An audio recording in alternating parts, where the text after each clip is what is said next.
Bismillahirrahmanirrahim. Assalamualaikum. Waxaan kula wadaagayaa laba camal oo rasuulkeena Muhammad calayhi salaatu wasalaam ka sugan oo nabigu uu inoo tilmaamay calayhi salaatu wasalaam. Midka ugu horeeya waxa ay tahay camal iyo fal. Ruuxa dembi haddii uu ku dhaco oo xumaan ay ka dhacdo intaa kadib uu sameeyo falkaasi, Allah subxaanahu wa tacaala dembigiisa uu dhaafayo. Camalka kalena waxa uu yahay fal iyo camal iyo laba nooc oo addoonka haddii uu sameeyo uu nabiga uu tilmaamay calayhi salaatu wasalaam in jannada uu galayo. Camalka ugu horeeya saxaabigii Abaabakar Siddiiq radiyallahu ta'ala canhu baa wuxuu yiri: samictu rasuulallahi sallallahu alayhi wasallam yaquul ma min rajulin yudnibu dhanban thumma yaqumu fayatadhahharu thumma yusalli thumma yastaghfirullaha illa ghafara Allahu lahu thumma qara'a hadhihi al-ayati walladhina idha fa'alu fahishatan aw dhalamu anfusahum dhakaru Allaha fastaghfaru lidhunubihim wa man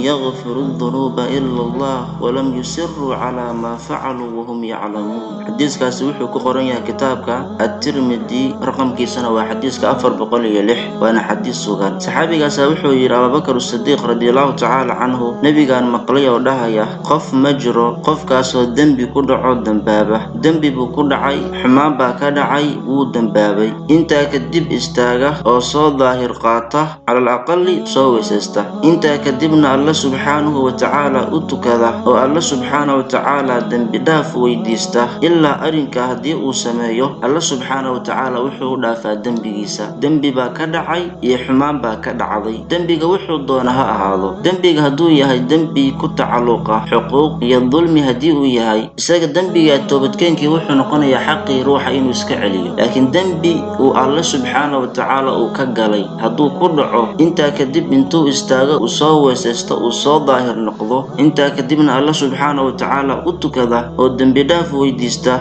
ma jiro qof noocaas oo kale ah ilaa haddii uu jiro Allah subxaanahu wa ta'ala dembigiisuu dhaafaa. Intaa kadib baa nabiga wuxuu aqriyay calayhi salaatu wasalaam aayadani suuratu Ali Cimraan. Allah subxaanahu wa ta'ala uu leeyahay: walladhiina idhaa facaluu faaxishatan, waa kuwa marka faaxisho ay sameeyaan, wax xun oo ceeb ah markay sameeyaan, aw dhalamuu anfusahum, ama nafahooda ay dulmiyaan oo naftoodii dulmi ay u geystaan, dhakarullaha, allay xusaan subxaanahu wa ta'ala, salaadii bay tukanayaan, fastaghfaruu lidhunubihim, dembigoodii dembiga xaggii bay istighfaar iyo dhaafid Allah subxaanahu wa ta'ala weydiistaan. waman yaghfiru dhunuba illa Allah, yaa dembiga dhaafa Allah subxaanahu wa ta'ala mooyaane. walam yusirruu calaa maa facaluu wahum yaclamuun, iyagoo og wixii ay sameeyeen kuma sii madax adeegaan. xumaha iyo dembiga ma sii joogteeyaan, xumahoodii ma sii joogteeyaan. dembi haddii uu ka dhaco, intuu baraarugo oo isla markii uu boodo oo uu soo weysaysto, buu alla u tukanayaa subxaanahu wa ta'ala. intaa kadibna istighfaar buu weydiisanayaa. ruuxa noocaa sameeya, nabiga wuxuu tilmaamay calayhi salaatu wasalaam in dembigiisa loo dhaafayo. taa waa mid, xadiiskana waa sugan yahay. camalka labaad waxay tahay oo nabiga uu tilmaamay calayhi salaatu wasalaam: khaslataani laa yuxsiihimaa rajulun muslimun ilaa dakhala aljannata yusabbixu allaha fi duburi kulli salaatin 10 wayaxmaduhu 10 wayukabbiruhu 10 wayusabixu allaha cinda